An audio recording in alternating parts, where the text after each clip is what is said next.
مرزا سولنگی صاحب بات یہ ہے کہ آپ ایک سوشل سائنٹسٹ بھی ہیں میرے نزدیک. مجھے بتائیے کہ اس طرح کے جب واقعات ہوتے ہیں سوسائٹی پہ کیا اثر پڑتا ہے؟ یہ جب میرٹ کو لے کر اس طرح کے سوالیہ نشان اٹھتے ہیں, رول آف لاء کو لے کے اٹھتے ہیں. ہمیں یاد ہے کہ بشرا بی بی والا جب واقعہ ہوا تھا, ان کے ہسبینڈ کی خاطر وہ جب تبادلے ہوئے تھے یہاں پہ, تو ہم نے شوز کیے تھے, آپ بھی اس میں آئے تھے. یہ بھی اب اس طرح کا ایک معاملہ ہے جس میں ایک بندے کو فیورٹزم دی جا رہی ہے, ایجوکیشنل انسٹیٹیوشن میں انٹرفیرنس کی جا رہی ہے. پہلے تو آپ کا شکریہ کہ آپ نے مجھے سوشل سائنٹسٹ کہا. مجھے ڈر ہے کہ کل آپ مجھے سرجن جنرل بھی بنا دیں گے, تو اگر اس رفتار سے آپ چلتے رہے تو آپ کا شکریہ جناب. بات یہ ہے کہ جو بری خبر ہے وہ یہ ہے کہ بظاہر ایسا لگتا ہے کہ ایک خاندان کو ان کے جو اعلیٰ تعلقات ہیں ریاستی نظام میں, اس کی وجہ سے ان کو کوئی فائدہ پہنچا. ابھی تو اس کی کوئی تفتیش نہیں ہوئی, ابھی تو صرف میڈیا کی سطح پر یہ خبریں آئی ہیں اور ایک خط جو ہے وہ سرکولیٹ کر رہا ہے. جو چیمہ صاحب کی فیملی ہے اور جو حکومت ہے اس کی طرف سے بھی اس کی وضاحتیں آ رہی ہیں, اور جو آپ نے معلومات رکھی ہیں وہ بھی ہیں. عوامی تاثر وہی ہے جو آپ بتا رہے ہیں. یہ تو ہے بری خبر, لیکن جو اچھی خبر ہے وہ یہ ہے کہ جیسے ہی یہ بات ہوئی ہے تو پاکستان کا جو میڈیا ہے وہ اتنا ریزیلینٹ ضرور ہے کہ فوری طور پر اس پر آپ اور بہت سارے لوگ گفتگو کر رہے ہیں. یہ آپ کی جمہوریت کی طاقت ہے. صحیح. تو سب کچھ برا نہیں ہے. اب یہ جو پاکستان کی اشرافیہ کا جو ایک کالج ہے جو کہ عوامی یا کوئی ریاست کا یا گورنمنٹ کا کوئی اسکول نہیں ہے. اب میں تو ایک پیلے اسکول سے پڑھا ہوں. ایچ ای سن کے جو گریجویٹس ہیں ایک تو اڈیالہ میں بیٹھے ہیں اور کہاں کہاں بیٹھے ہیں, انہوں نے پاکستان کی کیا خدمت کی ہے میں اس کے بارے میں کہنا نہیں چاہتا, لیکن جو پولیس والا واقعہ ہے وہ زیادہ افسوسناک ہے.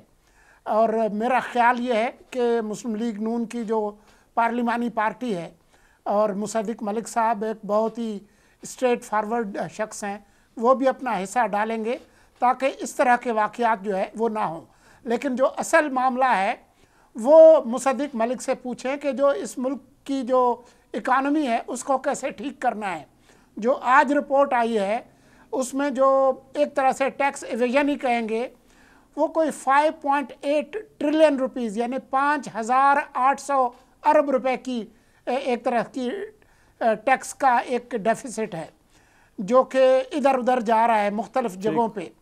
تو ان کو صرف جو پی او ایل کی جو ٹیکس ایویژن ہے جس کے وزیر ہیں میرے دوست, وہ کوئی 1,000 ارب روپے کے قریب رپورٹ کی گئی ہے. تو یہ بہت بڑے مسائل ہیں. آپ کی آدھی آبادی جو ہے وہ خطے غربت سے نیچے ہے. آپ کی پاپولیشن گروتھ جو ہے وہ اس ریجن میں سب سے زیادہ ہے, انڈیا سے بھی زیادہ ہے, بنگلہ دیش سے بھی زیادہ ہے. تو جو اصل جو معاملات ہیں ان کو ٹھیک کریں گے تو باقی یہ جو لا اینڈ آرڈر کے اور انصاف کے اور جو میڈیا کے آزادی کے ہیں وہ بھی ایک نہ ایک دن حل ہی ہو جائیں گے. یہ آپ نے بڑا زبردست اور سوال اٹھایا اور یہ میں رکھوں گا. میں ایک بریک پہ جاؤں, لیکن مصطفیٰ نواز کھوکھر صاحب آپ نے کچھ مصدق ملک صاحب کی بات پہ کہنا تھا بریک سے پہلے, تو بتا دیجئے ورنہ میں بریک لوں گا. فرمائیے, آپ کچھ کہنا چاہ رہے تھے. نہیں, آپ بریک لے لیجئے. میں صرف اس وقت ان کی گفتگو کے تناظر میں اتنا کہنا چاہ رہا تھا کہ ڈاکٹر صاحب نے ایک دفاع تو اچھا پیش کیا اور ہمیشہ ڈاکٹر صاحب ایک بڑا مناسب دفاع پیش کرنے کی صلاحیت رکھتے ہیں, معترف ہیں ان کے. لیکن اندازہ کیجئے کہ پرنسپل کے اوپر پریشر کتنا ہوگا کہ وہ یہ جو تمام انہوں نے ڈاکٹر صاحب نے چیزیں بتائیں اس کے باوجود ان کو ریزائن کرنا پڑا کہ ان کی بات سنی نہیں جا رہی تھی.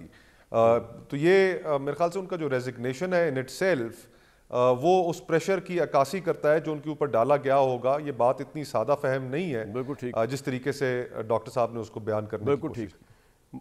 ایک بریک لوں گا, لیکن اس سے پہلے مریم نواز صاحبہ جو ہے وہ شروع ہوئی ہیں. ابھی میں یہ نہیں کہہ رہا کہ میں چاہوں گا کہ وہ سکسیسفل ہوں as a C M Punjab, وہ اس ملک کے پنجاب کی عوام کی تقدیر بدل دیں, ان کے مسئلے حل کر دیں. یہاں پہ ہیلتھ فیسلٹیز کا بحران ہے یا ہیلتھ پالیسی کوئی نہیں ہے. یہاں پہ لا اینڈ آرڈر کا سنگین مسئلہ ہے. پنجاب پولیس پہ سنگین سوالات اٹھتے ہیں. یہاں یہ پرسیپشن ہے کہ جہاں ڈکیتیاں ہوتی ہیں وہاں پہ پولیس ساتھ ملی ہوتی ہے. میں اس وقت اس کے باوجود کہہ رہا ہوں کہ سی ایم پنجاب کو اپنی پولیس کے ایک عام معمولی افسر کے ساتھ کھڑا ہونا چاہیے. یہ معاملہ صرف پولیس کے مورال کا نہیں ہے، یہ معاملہ رول آف لاء کا ہے۔ اگر ایک ایم پی اے جو ہے، کیونکہ اس کا تعلق پی ایم ایل این سے ہے، گورنمنٹ سے ہے، وہ یہ کر سکتا ہے ڈنڈے کی زور پہ، کیونکہ اس کو پولیس والے نے جائز روکا، اس کو تبدیل کر سکتا ہے، تو اس ملک میں ڈکیت، چور، ان کی بہت بڑی حوصلہ افزائی ہوئی ہے۔ آپ نے اگر مریم نواز صاحبہ کو چینج کرنی ہے تو چینج لے کے آئیں زمین کے اوپر۔